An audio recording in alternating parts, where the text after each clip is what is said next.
Now, what, if anything, can be salvaged from the political ruins of Rivers State before the state plunges into even deeper darkness? After many months of tense confrontation between a political godfather and his erstwhile godson, everything is at once looking ever more turbulent and uncertain.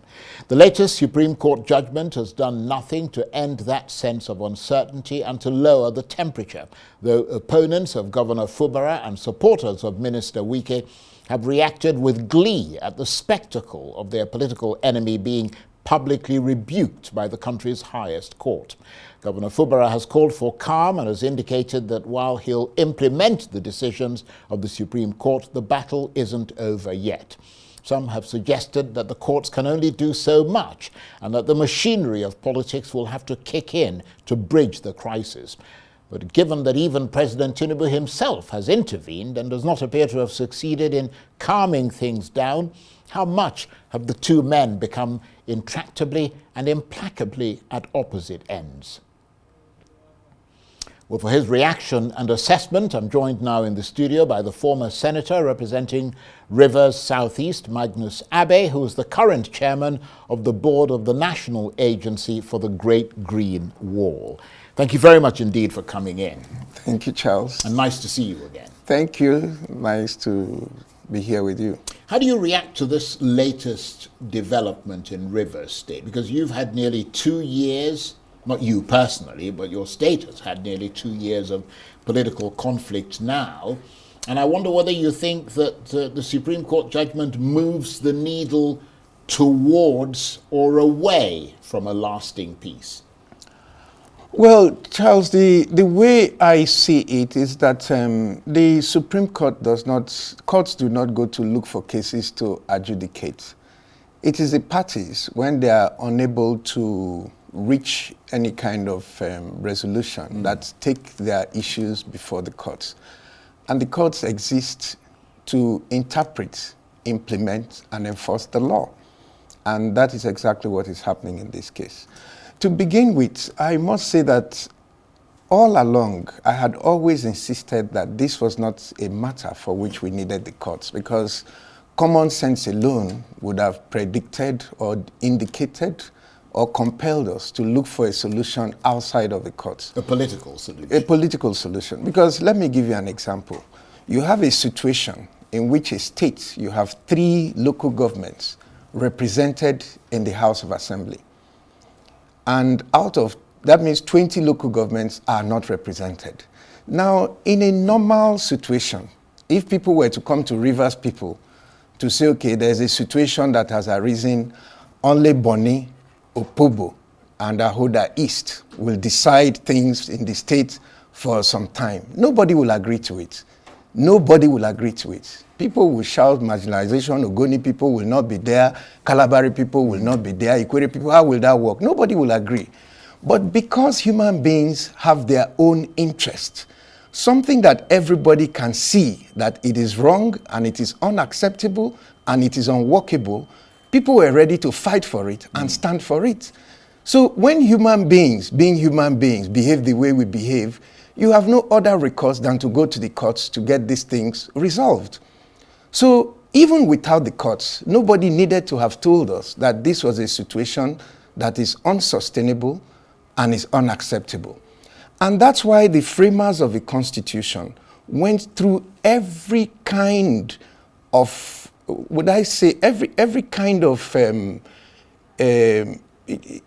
effort to ensure that such a situation never arises in any state. Because knowing us the way we are, if all these provisions were not there for minimum membership, for quorums and all that, people will simply say the House will sit at 2. Before you come at 2, they told you they finished at 10, and 3 people have taken decisions. So, yeah, but you're a politician. I'm a politician. That's what you guys do, isn't it? That's why I'm saying that the Constitution went out of his way for all of us to understand that that is unacceptable and that will not be tolerated. But people were still prepared to do that because it suited their political interest. So it is our own behavior that makes the need for the courts to step into these issues and resolve them with finality inevitable in the kind of society in which we are. But of course, on the other hand, I mean, you've got the same sort of thing that you're talking about, because that's one side of the story. On the other side, you've got the law being reasonably clear on the issue of defection, for example. I mean, the cases found themselves in court, most notably the defection of the lawmakers loyal to Nyesom Wike. But then in the middle of the defection process, and that's where, again, politicians come in. In the middle of the defection process,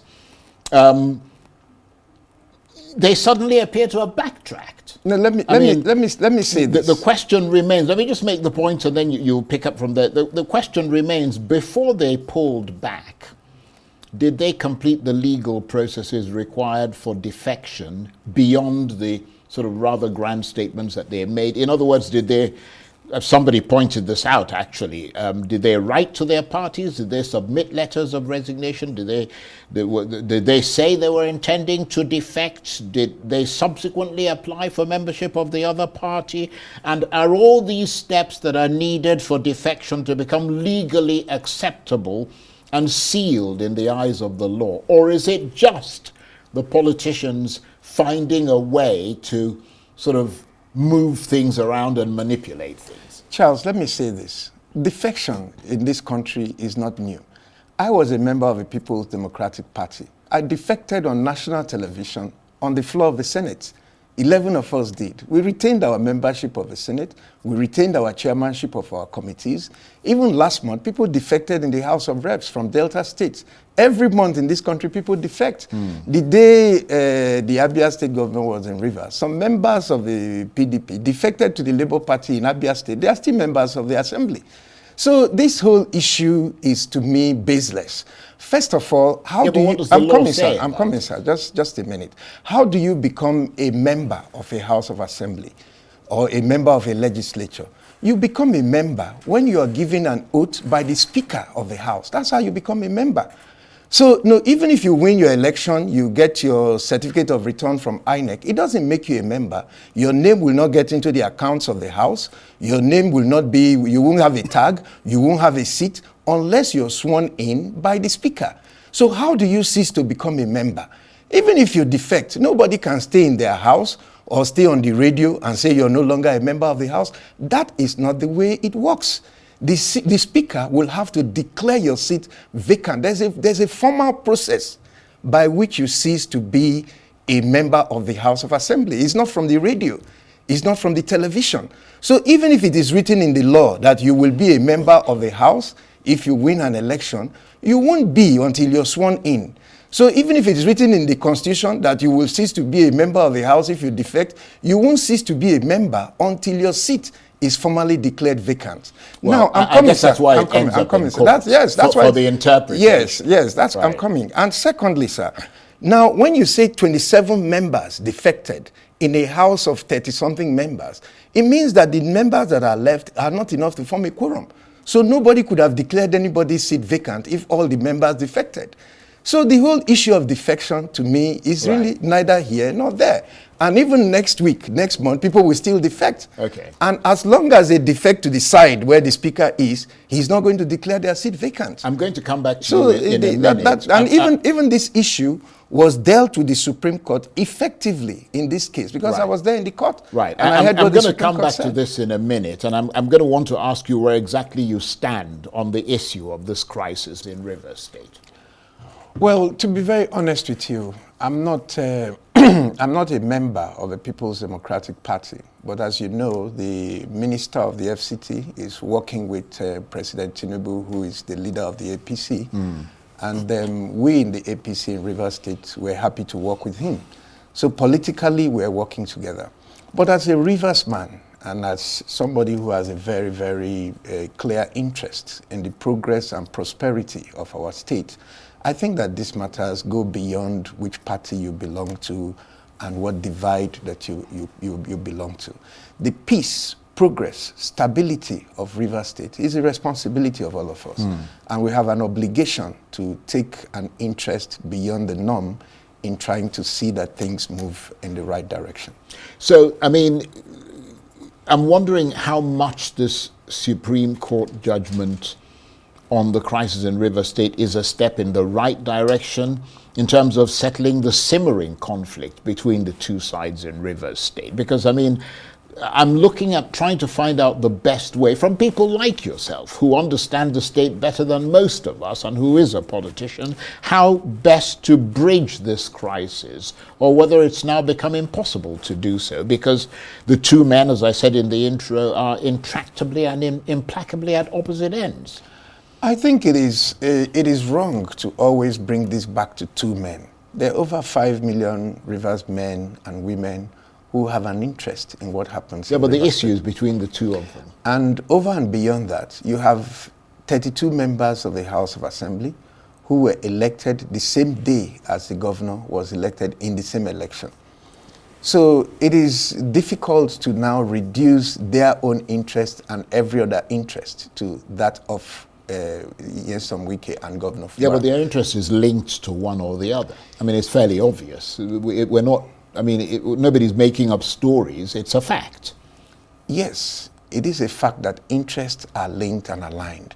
But if you would recall, at the start of this crisis, even before I got any kind of headway into what was going on, I was here in this studio. And I said from the beginning that this is a matter that needs to be resolved politically. And it needs to be resolved quickly. Now, when you have a situation where a governor of a state has less than 3 members of the House supporting his administration, you don't need a soothsayer to tell you that that will not end well. And when people continue to give you the impression that something that is not workable will work, they are doing you a disservice. Now, even after the Supreme Court judgment, I saw headlines like Governor Fuara hailed for agreeing to obey the Supreme Court judgment. The Supreme Court judgment is a Supreme Court judgment. When the person who won the election as governor-elect in Bayelsa was removed the night before the election, nobody hailed him for obeying the judgment. He didn't have a choice. When Governor Ihedioha was removed as governor of Imo State, nobody hailed him for agreeing to. You don't need to agree. But once the Supreme Court takes a position, that is the position of Nigeria. So when people continue to give you the impression that you have options, when obviously you don't have one, you're not being properly advised. That's one. Secondly, I was in the court and I listened to the Supreme Court judgment. Now, there was a case in which affidavits had been filed and everything was already in, and the governor's lawyers withdrew from the case. And the case was heard and determined on the merits. And what the Supreme Court said was that based on the affidavit evidence that was uncontroverted, which you admitted when you didn't contest it, you destroyed the House of Assembly, you did all these things because you were afraid that you would be impeached.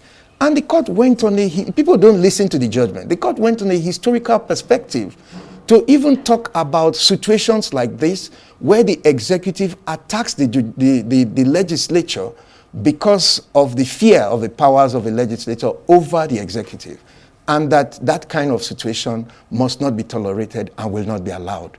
And so even the issue of defection, they said they will not consider it because it came up after the attack on the legislature as an institution. Well, it's also in another court, isn't it? No, it's not there. It's over. It's making its way No, there is nothing like that. It's over because the Supreme Court has pronounced on it. That's the way the judiciary works. I'm a lawyer. Once the Supreme Court takes a position on a matter, that matter, as far as the Federal Republic of Nigeria is concerned, is finished. Nobody can litigate on it anymore. It's over. So that's the reality. So if people don't present you the proper picture, you cannot take the right decisions. So when people keep giving you the idea that you have options, when actually you don't have them, you're not in a proper position to actually navigate a way forward. Right. Facing the reality of the situation would help to be able to navigate a way forward for the peace of the state. That's the point I just want to make clear. Okay. Well, on that note, I want to thank you very much indeed. I'm really sorry we had to shorten this, but we have to go back to the live again in the United States. The key thing before we go is whether or not you're clear in your mind that at this point the two men want peace and that is what their motive is? You know, once you submit yourself to the judicial process and there is a judgment, what you want or don't want becomes largely immaterial because there's a judgment. And the judgment will have to be obeyed. That's the reality on ground. So it's different from when there is no judgment. So the maneuvering room you have before a judgment is not the same as when there's a judgment because there is now a new reality that you have to live with. And that is the truth of the matter in Rivers State as at this evening. Because now the Supreme Court has taken a position, the House of Assembly is now known, the powers of the House has been clearly set out, and the Supreme Court has said the House must be allowed to do its work unhindered. That's the directive of the Supreme Court. So you cannot maneuver around that. Right. You have to live with it and be able to find a way to find accommodation within the realities of the situation that you have on ground. On that note, I want to thank you very much. Thank you, Charles, for having me. Abe is the former senator representing Rivers Southeast and is the current chairman of the board of the National Agency for the Great Green Wall.